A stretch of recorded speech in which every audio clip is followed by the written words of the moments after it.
এই ছাত্র আন্দোলনের নামে যারা নেমেছিল এই মানুষগুলোর সাথে মাস্ট বি আল্লাহ আবাবিল পাঠিয়েছিল।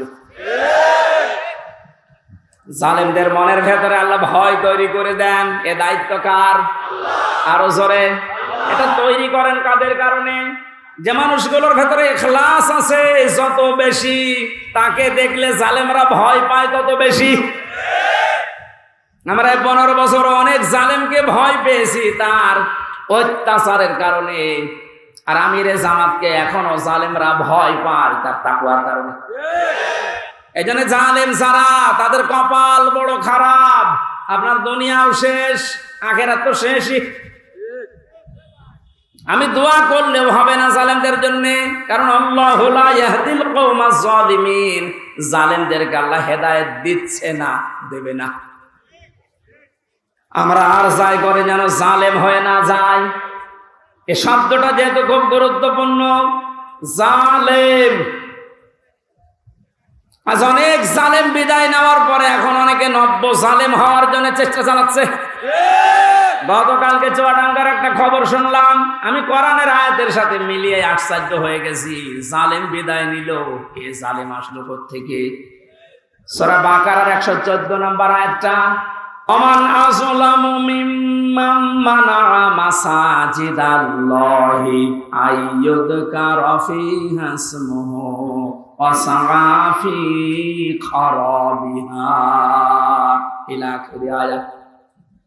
কোরআনে কারীম থেকে দার্স দিচ্ছিল, এক জালেম এসে বলছে এটা বন্ধ করো, এটা মসজিদের ভেতরে রাজনীতি চলবে না। আমি মিলিয়ে দেখলাম কোরআনে কারীমের আয়াত আল্লাহ মনে হয় ওর নাম দিয়েই নাযিল করেছে। আমান আযলাম, আল্লাহ বলেন বড় জালেম দেখতে চাও? আমি আল্লাহর দৃষ্টিতে সবচাইতে বড় জালেম ওই লোকটা, মিম্মাম মানাআ মাসাজিদ আল্লাহ, যে লোকটা আল্লাহর মসজিদের ভেতরে নিষেধ করে, আইয়ুযকারা ফীহা ইসমুহু, তার নামের জিকির করতে, তার নামের আলোচনা করতে আল্লাহর ঘর মসজিদে যারা নিষেধ করে এরা আল্লাহর দৃষ্টিতে বড় জালেম। আমরা মনে করছি জালেম হয়তো বিদায় হয়ে গেছে, না, এখনো নব্য জালেম তৈরি হচ্ছে।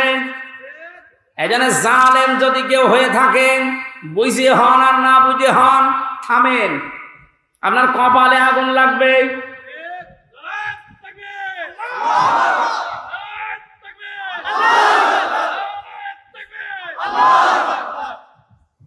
এটা সূরা শুআরার ভেতরে আছে, শেষ নাম্বার আয়াত।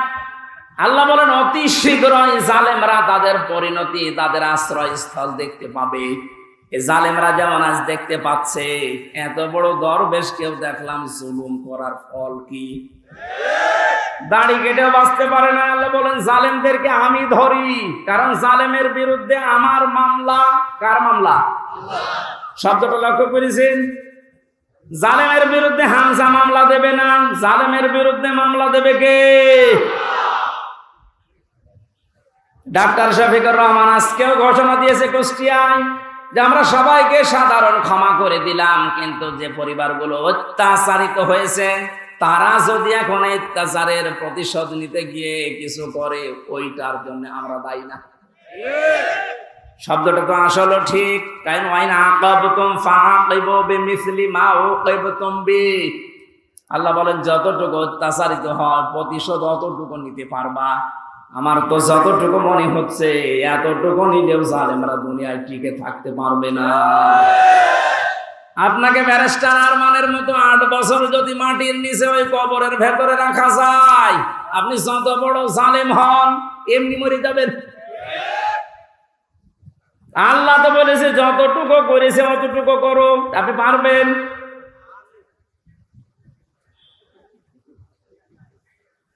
আমার উপরও যতটুকু অত্যাচার হয়েছিল, আমি চাই যাদের দ্বারা হয়েছে, যে মানুষগুলোর ইঙ্গিত হয়েছে, আমি ওই মানুষগুলোকে অতটুকু না করে ছাড় দেব না। যে যাদের করুক না, এখন যদি না মাফ করে দেন, না কিসের মাফ? কোনো মাফ নেই আপনার, কারণ আমার ছোট মেয়েটা আমার এখনো পর্যন্ত চিনি না। দোষ করে যদি আপনি শাস্তি দিতেন আমি মেনে নিতাম, কিচ্ছু জানি না আপনি কেন আমার জীবনে এই কাজ দিলেন। আর যেভাবে রেখেছিলেন আমাকে আর মাওলানা মামুনুল হককে, কোন আলেমকে এত কষ্ট আমারে বাংলাদেশে আমি আর শুনি নাই। আপনি আমার মতো একটা ছোট মানুষকে 24 ঘন্টা তালাবদ্ধ রেখে মনে হচ্ছে আমি ফাঁসির কন্ডেম ছেলে আছি, কত বড় অপরাধী। অথচ যে মামলাও দিয়েছিলেন, শাস্তি দিলেও 3 মাসের বেশি আপনি রাখতে পারেন না। এটা মূল্য চুরি মামলা। জালেমদেরকে মাফ করে দেওয়া মানে মজলুমের উপরে অবিচার করা। এক কথা বলছেন না?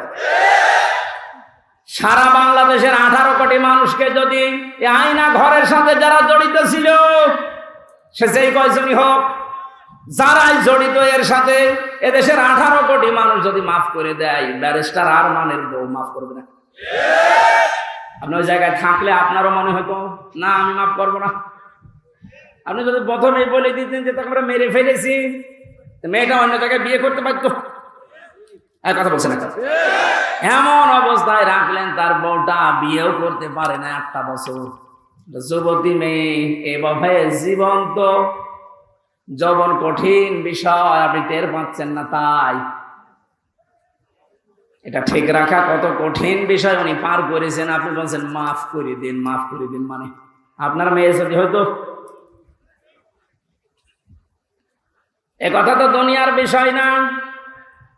জালেম যারা এবং নব্য জুলুম করার জন্য যারা প্রস্তুতি নিচ্ছেন, আপনি কিন্তু নিজের কপালে আগুন লাগাচ্ছেন। আল্লাহর ঘরের ভেতরে যদি আল্লাহর নাম, আল্লাহর কোরআনের কথা কেউ বলতে নিষেধ করে, এটা দুনিয়ায় সব চাইতে বড় জালিম।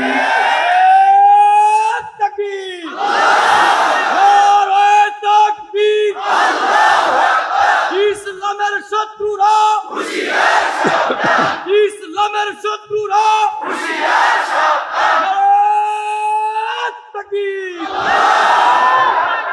এবার একটা কঠিন আয়াত বলছি, খুব ভয়ঙ্কর এটা। আমি যে জালেম জালেম জালেম বলছি বারবার, কেন জানেন? কারণ জালেমদের বিরুদ্ধে আল্লাহ নিজে অভিযোগ দায়ের করবেন, নিজে মামলা ঠুকে দেবেন। ইন্নামাস সাবিলু আলাল্লাযীনা ইয়াযলিমুনান নাস। সূরা শুরার 42 নম্বর আয়াত প্রথম অংশে আছে, আল্লাহ পাক বলেন অবশ্যই আমি আল্লাহ নিজে মামলা দেব জালেমের বিরুদ্ধে, যারা মানুষ হয়ে মানুষের উপরে জুলুম করেছে, অত্যাচার করেছে। এজন্য বাংলার জালেমেরা আপনার দুনিয়ার জীবন শেষ, আর আখিরাত তো আপনি আল্লাহর মামলার আসামি। যিনি বিচারপতি, যিনি রায় দেবেন, তিনি যদি মামলার বাদী হয়, আপনি তো একেবারে সরাসরি খালাস পেয়ে যাবেন। বলেন না কেন? আমার মামলার যারা আসামি, মানে বাদী ছিল, যারা আমার মামলার যারা বাদী ছিল, তারা টাকা পয়সা বহু খেয়েছে আকিস গ্রুপের কাছ থেকে। গত পরশু দিন আকিসের মালিক আমারে বলছে, হুজুর আপনাকে আমরা চাকরি দিয়েছিলাম আমাদের মসজিদের খতিব হিসাবে, ওই শয়তানরা আপনাকে পেছে ফেলে আমাদের কাছে কয়েক কোটি টাকা 5 তারিখের আগ পর্যন্ত নিয়েছে। যদি 5 তারিখ না আসতো, ওরা এখনো টাকা দিত। আমার মামলার আয়োজক লোকটা মেজানুর রহমান, টেকের হাটে বাড়ি। আমার মনে হয় ওরে পেলে পিটিয়ে মানুষ জনগণ মেরে ফেলবে। আর বাকিগুলোর নাম একবার বলেছিলাম ওই কুষ্টিয়ার এক মাহফিলে। তারা পরের দিন বলছে, হুজুর আর নাম বললেন না, কিছু হলে কিন্তু আমরা মারা পড়ে যাব। কেমন ভয় আছে জালেমরা দেখেন। তবে এই যে লোকটা, এই লোকটা 5 তারিখের আগের দিন 4 তারিখ রাত্রে টাকা নিয়েছে। এই মামলার আয়ুটা ওই এখন নাই, থেমে গেছে। আমার মনে হয় 5 তারিখ বাংলাদেশে না আসলেও শয়তান এখনো টাকা নিত।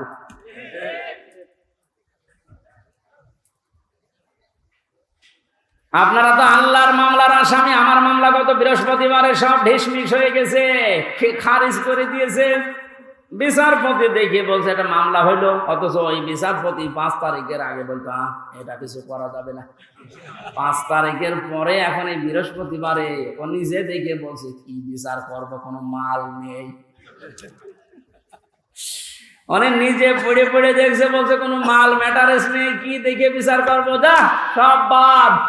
আমাদের সবাইকে খালাস দিয়ে দিয়েছে। এই যে খালাসি যখন দিয়ে দেবেন, 3 বছর আপনি বিনা কারণে জেল খাটালেন, কোন কারণে? খালাস দেওয়া মানে কি? কোনো অপরাধ নেই, কোনো দোষ আমরা পাইনি নাকি? খালাস দেওয়া মানে তো এই, তাহলে দোষ তো আমার নেই, আপনি নিজেই প্রমাণ করে দিলেন বিনা কারণে যে 3টা বছর নষ্ট করলেন। গতকালকে একজন মুসলমান হয়েছে, পরশুদিন। আমার মনে হয় 3টা বছরে যদি আমি বাইরে থাকতাম, এই 20 সালের আগ পর্যন্ত 53 জন মানুষ মুসলমান হয়েছিল কোরআন শোনার পর। বের হয়ে একজন হয়ে গেল। 3 বছর থাকলে আমার মনে হয় এখনো পর্যন্ত 50 জনের উপরে মানুষকে আমি জান্নাতে দিতে পারতাম। আপনি সুযোগ থেকে বঞ্চিত করে দিলেন। এখানে জালেম যারা, তারা হামজার মামলার আসামি না। হামজার মামলার আসামি তো হবেনই, কিয়ামতে আমি না পাপ করলে আপনি জান্নাত দিতে পারবেন না। আর সবচাইতে বড় দুঃখ আপনার জন্য, আপনি আল্লাহর মামলার আসামি। আল্লাহ আমাদের হেফাজত করুন জালেম হওয়া থেকে, বলেন আমিন। আমির জামাত শুধু একবার একটু ইঙ্গিত দিয়েছে, এক জালিমের হাত থেকে মুক্তি পেয়েছি, আর কোন জালেম যেন আমাদের মাথার উপরে বসতে না পারে। আর অনেকের এখন দেখছি চুলকানি আরম্ভ হয়ে গেছে। কোন কারণ আপনার চুলকানি আসবে? আপনি কি জালেম? তার মানে আপনি নিজের থেকেই মনে মনে ভাবছেন যে আমি এগুলো করছি, সামনেও করব। আপনিও জালেম। ঠাকুর ঘরে কে রে? আমি তো কলা খাই। অনেকে আপনার নাম বলে বলেছে, বলেন কোন কারণে নিজের দিকে টেনে নেন?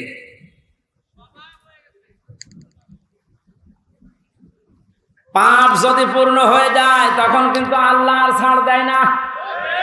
ওয়ালা ইয়াহসাবান্নাল্লাযীনা কাফারু আন্নামা নুমলি লাহুম খায়রুল লিআনফুসিহিম ইন্নামা নুমলি লাহুম লিয়াজদাদু ইসমা ওয়া লাহুম আযাবুম মুহিন। কাফেররা ধারণা করে আমাদের চেয়ার যে বসে আছি, ক্ষমতার চেয়ার, এর নড়ন চড়ন নেই, এটা মনে হয় আল্লাহ ভালোবেসে আমাদেরকে দিয়েছে। আল্লাহ বলেন না, ওরা মনে করে আমাদের কল্যাণের জন্য চেয়ার, আমরা যা করছি সবই তো বৈধ। আল্লাহ বলেন তোদেরকে তোদের পাপের বোঝাটা পরিপূর্ণ করার জন্য আমি আল্লাহ চেয়ারে বসিয়ে রেখেছি। ওরা সর্বশেষ পাপের বোঝা পরিপূর্ণ করেছে ইসলামী আন্দোলন, একামতে দিন, জামাত ইসলামকে নিষিদ্ধ করার মাধ্যমে। এটা না করলে পাপের বোঝা পরিপূর্ণ হচ্ছিল না।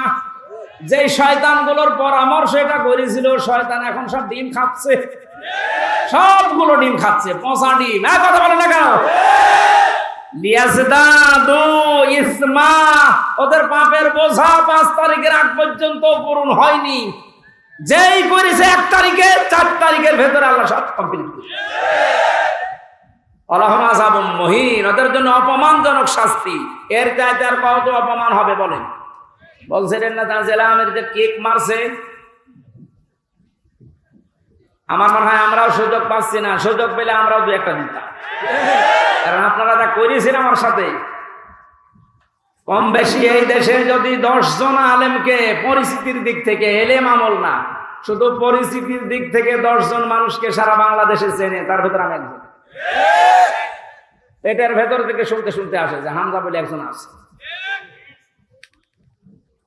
গাড়িতে আসার সময় মায়ের কোলে বসে বসে কি খাচ্ছে, চিপস খাচ্ছে, আর বলছে ওই যে হামজা দাস। তার মানে ও পেটের ভেতরে শুনে এসেছে যে হামজা নামে একজন আছে। এইরকম একটা পরিচিত মানুষের সাথে আপনি আমার মাজায় দড়ি দিয়ে, মায়ের ভেতরে বেড়ি দিয়ে, তাও ডান্ডা বেড়ি, হাতের ভেতরে আপনি হ্যান্ডকাপ দিয়ে, কালো কাপড় দিয়ে চোখ বেঁধে আপনি 11 ঘন্টা টাঙিয়ে রাখলেন। আপনি মানুষ? আবার যখন দড়ি দিয়ে টেনে নিয়ে যেত আদালত প্রাঙ্গণে, মনে হতো যে ছাগল টেনে নিয়ে যাচ্ছে। আর কয়েকতলা আছে তো, ওই অন্য জায়গা থেকে একে অন্যের সাথে তাকিয়ে টিপ্পনি কাটতো, ঠিকই হচ্ছে। এবার আমরাও বলি যে ঠিকই হচ্ছে। আমাদের মুরব্বী, আমাদের মাথার তাজের কথা মতো আপনাদেরকে আমরা মাফ করে দিলাম, কিন্তু আপনারা যা করেছেন, কোরআন হাদিস পড়ে যা বলছি, আল্লাহ আপনাদের মাফ করবে না, আল্লাহ নিজে আপনাদের বিরুদ্ধে মামলা দেবে। জালেম যারা এবং জালেম এখন যারা নতুন করে হচ্ছেন, আপনারা আল্লাহর মামলার কেসের আসামি। খুব গুরুত্বপূর্ণ বিষয় এটা, খেয়াল করে জীবন চালাবে। যে মানুষগুলোর আত্মার মাগফিরাত এবং রূহের আহত মানুষদের সুস্থতায় কামনায় এ তাফসির মাহফিলের আয়োজনে, বিশাল আয়োজনে যারা আঞ্জাম দিয়েছে, যারাই খেদমত করেছে এত বড়, আল্লাহ প্রত্যেককেই তাদের মনের কামনা বাসনা পূরণ করুন।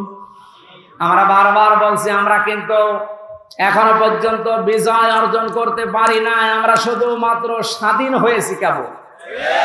আমরা জুলুম মুক্ত হয়েছি, এখনো পুরোপুরি না, ষড়যন্ত্র তো থেমে নেই। এই জন্য আসল বিজয় হবে তখন যখন দেখব কোরআনে কারিম দিয়ে 56,000 বর্গ মাইল চলছে।